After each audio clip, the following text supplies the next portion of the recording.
Driver ही चला रहा था। ड्राइवर ने जब इनकी मूर्छित होने की स्थिति देखी तो उसका ध्यान थोड़ा बाएं तरफ भटक गया।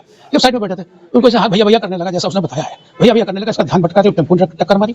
इतने में गाड़ी उसकी संभलते संभलते गाड़ी तो बंद हो गई। ये कानपुर के वीआईपी रोड पर हुई वो खौफनाक घटना है जिसने एक बार फिर पूरे देश को हिलाकर रख दिया है। तो 8 फरवरी 2026 को करीब 3:15 पर ग्वालतोली एरिया के वीआईपी रोड पर सब कुछ नॉर्मल चल रहा था। तब अचानक से एक ब्लैक लैम्बोर्गिनी रिव्यूल्टो हाई स्पीड पर उस सड़क पर आती है और अचानक कंट्रोल से बाहर हो जाती है, कंट्रोल से बाहर चली जाती है। अब एक स्पीडिंग लैम्बोर्गिनी रिव्यूल्टो जिसकी कीमत लगभग 10 करोड़ रुपए है, वो अचानक सड़क पर जितने भी खड़े मासूम लोग थे और गाड़ियां थी, उस गाड़ी ने उन सभी लोगों और गाड़ियों को बुरी तरीके से कुचल डाला। अब जो टक्कर थी वो इतनी मजबूत थी कि वहां पर 6 लोग उसी मौके पर घायल हो गए, जख्मी हो गए और जितने भी वहां पर लोग खड़े थे उनमें अफरा तफरी मच गई। अब इसके बाद रिपोर्ट के मुताबिक गाड़ी शिवम मिश्रा चला रहा था, जो कि एक बड़े टोबैको मर्चेंट यानी कि बिजनेसमैन का बेटा है। और पूरे इंसिडेंट के बाद, जब ये पूरा इंसिडेंट हुआ, उसके तुरंत बाद जो उसके प्राइवेट बाउंसर्स थे, उन्होंने शिवम मिश्रा को बचाने की कोशिश करी और जितने भी वहां पे भीड़ थी, जितने भी वहां पे लोग खड़े थे, उनसे उनके प्राइवेट बाउंसर्स उलझने लगे। अब जो शिवम मिश्रा का परिवार है, उनका यह कहना है कि शिवम को एपिलेप्सी यानी कि मिर्गी के दौरे पड़ते हैं। तो यहां पर सवाल यह आता है कि अगर किसी को ऐसी बीमारी है तो उसे 1000 हॉर्स पावर की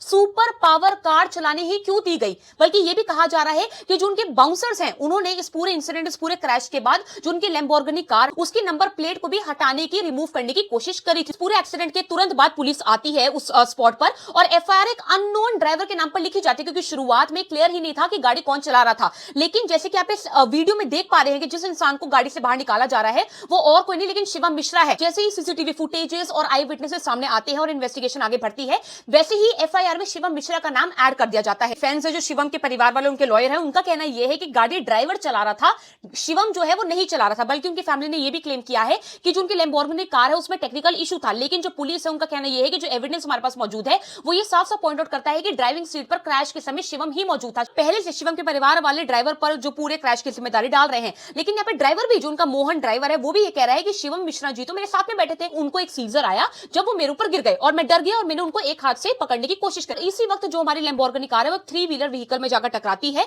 डिवाइडर पर चढ़ती है और वहां पर जाकर गाड़ी रुक जाती है। सबके बावजूद जो उनके ड्राइवर है मोहन है, उनकी जो एप्लीकेशन थी कोर्ट पर to surrender and to be taken into a judicial custody, वो कानपुर डिस्ट्रिक्ट कोर्ट ने रिजेक्ट कर दी है। अब इस पूरे क्रैश के बाद जो शिवम मिश्रा है वो पुलिस के रीच में आ ही नहीं रहा था। लेकिन 12 फरवरी को जब ये पूरा इंसिडेंट हुआ है तो क्रैश के 4 दिन बाद उसे दिल्ली पुलिस ने अरेस्ट कर लिया है। आपको शायद याद होगा कि ऐसा ही मिलता जुलता केस कुछ समय पहले सामने आया था, जहां पर कुछ लोगों की जान चली गई थी एक ऐसे ही महंगी कार के द्वारा। उसके बावजूद जो एक्यूज था उसको एक लेटर लिख करके छोड़ दिया गया था। मैं चाहती हूं कि आप इस वीडियो को जितना ज्यादा हो सकता है, जितना ज्यादा लोगों के साथ हो सकता है, उनसे शेयर करें ताकि इस बार जो एक्यूज है, जो शिवम मिश्रा है, उनको छोड़ा ना जाए।